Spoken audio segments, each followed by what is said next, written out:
السلام علیکم دوستو کسی نے پوچھا کہ برکت کیا ہوتی ہے؟ برکت یہ ہوتی ہے کہ کسی شخص کی صحت میں، کاموں میں، وقت میں، مال میں کسی قسم کی کمی نہ پائی جائے، بلکہ یہ سب چیزیں اس کو کافی، شافی، وافی ہو جائے۔ ہمارے ایک بزرگ کہتے تھے کہ ان کے بیٹے نے کہا کہ ابا جی، برکت کا لفظ تو بڑا سنتے رہتے ہیں، مجھے وضاحت سے سمجھائیے کہ یہ برکت ہوتا کیا ہے۔ فرمانے لگے کہ ادھر آؤ۔ چنانچہ وہ اسے لے گئے اور اپنے گھر کا ہینڈ پیپ دکھایا۔ فرمانے لگے کہ یہ برکت ہے۔ وہ ہینڈ پیپ دیکھ کر بڑا حیران ہو گیا۔ کہنے لگا، ابا جی، یہ برکت کیسے ہو گئی؟ وہ کہنے لگے کہ بیٹا، آپ کی عمر 20 سال ہے اور آپ کی پیدائش سے پہلے میں نے یہ ہینڈ پیپ لگایا تھا، آج تک اس میں خرابی نہیں آئی، تو نہ اس کو ٹھیک کروانے میں میرا مال لگا، نہ وقت لگا اور نہ کوئی پریشانی ہوئی۔ اسی کو برکت کہتے ہیں۔ 30 سال تک چیزیں خراب ہی نہیں ہوتی، ڈاکٹر کے پاس جانا بند کر دے، کبھی سر میں بھی درد نہیں ہوتا، یہ برکت ہوتی ہے۔ جب انسان گناہوں کی زندگی چھوڑ دیتا ہے تو اللہ تعالیٰ اسے برکتیں عطا کر دیتا ہے۔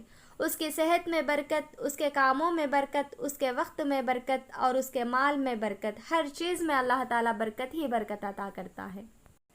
تو دوستو، اللہ تعالیٰ اپنے کلام میں ارشاد فرماتا ہے، وَلَوْ أَنَّ أَهْلَ الْقُرَىٰ آمَنُوا وَاتَّقُوا، اگر یہ بستی والے ایمان لاتے ہیں اور تقوی کو اختیار کرتے ہیں، لَفَتَحْنَا عَلَيْهِمْ بَرَكَاتٍ مِّنَ السَّمَاءِ وَالْأَرْضِ، ہم ضرور بضرور آسمان اور زمین سے برکتوں کے دروازے کو کھول دیں گے۔ اس آیت میں یہ سبق دیا جا رہا ہے کہ اگر ہم پرہیزگاری اور نیکوکاری کی زندگی اختیار کریں گے تو اللہ تعالیٰ ہماری زندگیوں میں برکت عطا فرمائے گا۔ تو دوستو، صحابہ اکرام رضی اللہ عنہ کے زمانے میں اتنی برکت تھی کہ ایک حدیث میں آیا ہے کہ صحابہ اکرام رضی اللہ عنہ کے مال میں اللہ رب العزت نے اتنی برکت دی تھی کہ ایک بندہ مدینے میں اپنے مال کی زکوٰۃ لے کر نکلتا کہ میں کسی مستحق کو دے سکوں، سارا دن مدینے میں پھرتا، لوگوں سے پتہ کرتا، مگر اسے ایک بندہ بھی زکوٰۃ کا مستحق نظر نہیں آتا تھا۔ اللہ تعالیٰ نے سب کے رزق میں برکتیں دے رکھی تھی، سب لینے کے بجائے دینے لگتے تھے۔ حضرت انس رضی اللہ عنہ فرماتے ہیں کہ نبی علیہ السلام نے مجھے دعا دی کہ اللہ اس کے رزق اور اولاد میں برکت عطا فرمائے۔ محبوب خدا صلی اللہ علیہ وسلم کی دعا ایسی پوری ہوئی کہ میرے پاس اتنا مال تھا کہ سونے کے اینٹوں کو میں لکڑی کاٹنے والے کلہار بنا سکوں۔ ماشاء اللہ، فرماتے تھے کہ میرے گھر میں درہم و دینار کا اتنا ڈھیر لگ جایا کرتا تھا کہ اس کے پیچھے کوئی بندہ چھپ سکے۔ اللہ تیری شان، اولاد اتنی دی کہ میں نے اپنی زندگی میں 100 سے زیادہ پوتے، پوتیاں، نواسے، نواسیاں اپنی آنکھوں سے دیکھے۔ سبحان اللہ۔ تو دوستوں، اور ایک حدیث بتاتی چلوں کہ امام مہدی علیہ السلام کے دور میں کتنی برکت رہے گی۔ حدیث پاک میں آتا ہے کہ جب امام مہدی علیہ السلام تشریف لائیں گے تو اس وقت ایک وقت آئے گا جب سب کے سب لوگ نیکی کرنے لگیں گے۔ اتنی برکتیں نازل ہوگی کہ ایک گائے کا دودھ پورے کے پورے خاندان کے لیے کافی ہو جایا کرے گا۔